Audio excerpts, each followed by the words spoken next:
One other little job we had for a while, or I had for a while, was escorting the provincial government, a fellow that went around to the departments and picked up their cash every day in a little red Nash Rambler, if I remember right.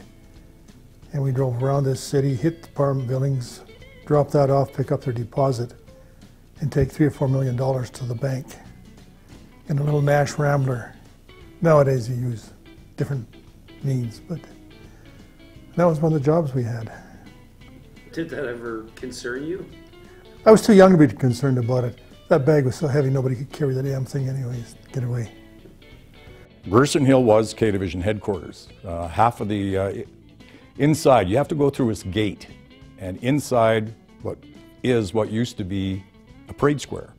They converted that into a parking stalls for the members, the active members working at headquarters. So off to the west was the administrative side and the operational side of K Division headquarters. To the left was the barracks and the cafeteria, and we had cells in there as well. So that's where a single guy stayed. Anyways, we're only allowed so many kilometers or miles in those days per shift.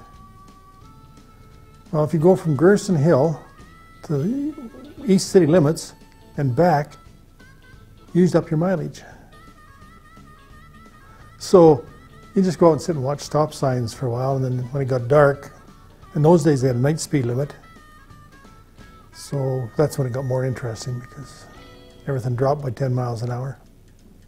And you had to wash your car every time you came in. That was a must. So you'd sit for an hour and a half in a line up at the post garage to wash your car so the next person could take it out and get it dirty. I actually walked into the detachment at Williams Lake, BC and applied for the force. I remember the corporal at the time there said, are you nuts, type of thing. It wasn't an encouraging welcome, like, are you sure you know what you're doing? And the first thing they actually did back then is that you had to be 5'8". So the first thing they did is put you against the wall and made sure you were tall enough. If you weren't 5'8", they weren't interested in talking to you. I was in the office with one of the other constables when a fellow came in, all in a panic. He said, "I've lost my wife.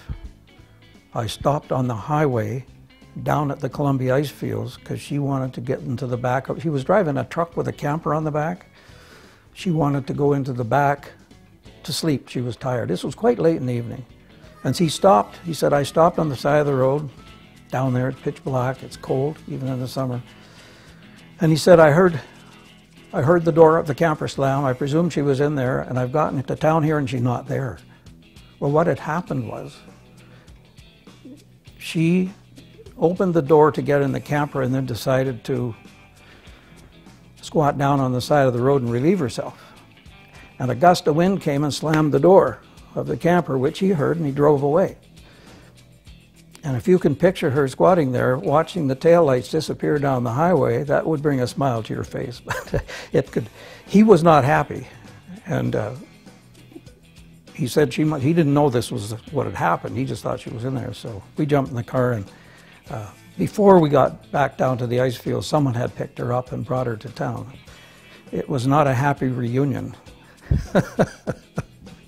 But on the weekends, one of the curious things I remember is that the ready room was only open from Monday to Friday, and in the evenings. But on the weekends, if a detachment called in and needed a registered owner of a motor vehicle with a license plate, we had to physically go down to a building near the legislative building in Edmonton, go in there because it was locked up for the weekend, and go down and look through the index cards.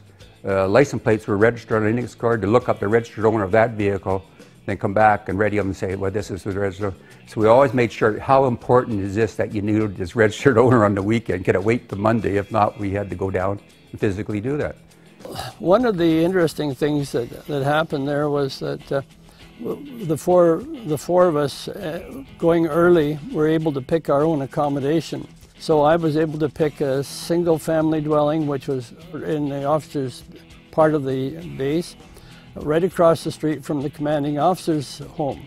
the padre said, how will you like living in the haunted house?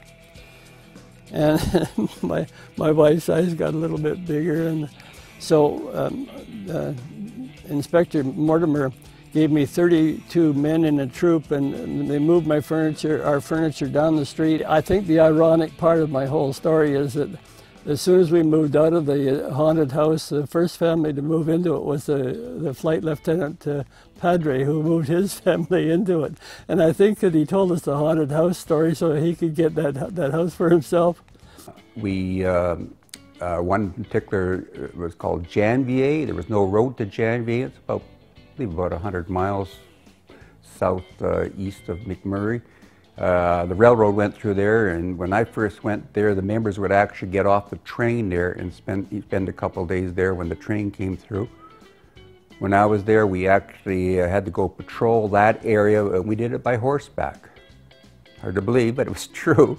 We actually hired a local bush pilot. He would fly us in to land us on the lake in the summertime, drop us off, and said, I'll pick you up in 2 days. And so the local